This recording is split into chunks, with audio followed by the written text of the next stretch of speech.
ഇതിലേക്ക് സ്വാഗതം. ഇന്ന് ഞാൻ നിങ്ങളെ പരിചയപ്പെടുത്തുന്ന ഒരു അലമാൻഡ വെറൈറ്റിയാണ്.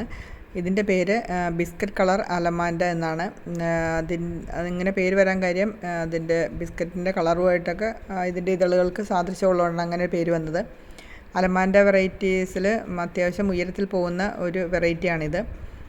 ഇതിൻ്റെ ഒരു മെറൂൺ കളർ അലമാൻഡയെക്കുറിച്ച് ഞാനൊരു വീഡിയോ ചെയ്തിട്ടുണ്ടായിരുന്നു. അത് കണ്ടിട്ടില്ലാത്തവരൊന്ന് കാണണേ. അപ്പം ആ പൂവൊക്കെ വെച്ച് നോക്കുമ്പോഴത്തേക്കും ഈ പൂവിന് നല്ല വലിപ്പമുണ്ട്. മെറൂൺ കളർ അലമാൻഡയുടെ പൂവിന് വലിപ്പക്കുറവാണ്, നല്ല കളർഫുള്ളാണ്. ഇതിൻ്റെ പൂവെന്ന് പറഞ്ഞിട്ടുണ്ടെങ്കിൽ ഇതിൻ്റെ കളറ് അത്രയ്ക്ക് ഒന്ന് ഭംഗിയെന്ന് പറയാൻ പറ്റത്തില്ല, പക്ഷേ നല്ല വലിപ്പവും ഇതൊന്നിച്ചിങ്ങനെ വലിയ പൂവായിട്ട് നിൽക്കുമ്പോഴത്തേക്കും ഒരു പ്രത്യേക ഭംഗി തന്നെയാണ് ചെടിക്ക്. ഇത് നമുക്ക് ചട്ടിയിലും നിലത്തുമൊക്കെ നടാൻ പറ്റും.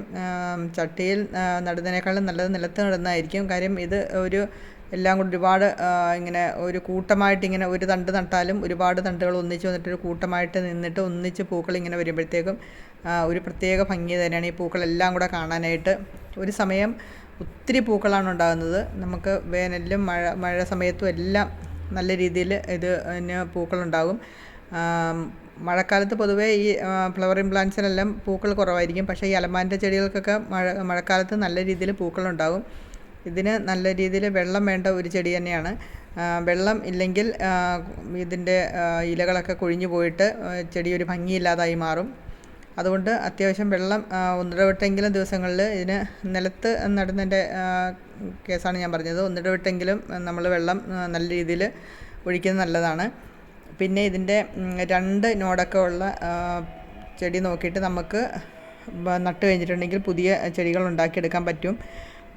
പിന്നെ പുതിയ ചെടികളൊക്കെ വേര് പിടിപ്പിച്ചെടുക്കാനും അത്യാവശ്യം നല്ല എളുപ്പമാണ്. അല്ലെങ്കിൽ ഇതിൻ്റെ തണ്ട് ഒടിച്ചിട്ട് നമ്മൾ ഒരു വെള്ളത്തിൽ ഇങ്ങനെ ഇട്ട് വെച്ചാലും മതി. 2-3 ദിവസമൊക്കെ 3-4 ദിവസമൊക്കെ കഴിയുമ്പോഴത്തേക്ക് അതിന് വേര് വരും. വേര് വന്ന് കഴിയുമ്പോഴത്തേക്ക് നമ്മളത് പുതിയ ചെടിയായിട്ട് മാറ്റി നട്ടാൽ മതി. പിന്നെ ഇതിൻ്റെ വേറൊരു പ്രത്യേകത എന്ന് പറയുന്നത് ഇതിൻ്റെ മുട്ടായിരിക്കുമ്പോഴത്തേക്കും മുട്ടിൻ്റെ അഗ്രഭാഗത്തേക്ക് വരുമ്പോഴത്തേക്കും നല്ല ഡാർക്ക് കളറും താഴെയൊക്കെ ലൈറ്റ് കളറും ആയിരിക്കും. പക്ഷേ പൂവായി കഴിയുമ്പോൾ ഇത് നേരെ റിവേഴ്സായിട്ട് വരുന്നത്. പൂക്കളുടെ ഇതളുകൾക്കെല്ലാം ലൈറ്റ് കളറും തണ്ടിനൊക്കെ നല്ല ഡാർക്ക് കളറായിട്ടാണ് വരുന്നത്. അങ്ങനെ ഒരു പ്രത്യേകതയും ഈ ചെടിക്കുണ്ട്. എന്തായാലും നല്ലൊരു ഭംഗിയുള്ള ചെടി തന്നെയാണിത്.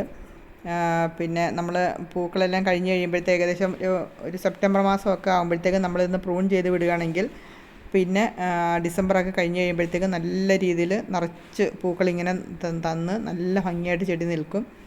ഇതൊക്കെയാണ് ഈ ചെടിയുടെ വിശേഷങ്ങൾ എന്ന് പറയുന്നത്. എല്ലാവർക്കും എൻ്റെ വീഡിയോ ഇഷ്ടപ്പെട്ടെന്ന് വിചാരിക്കുന്നു.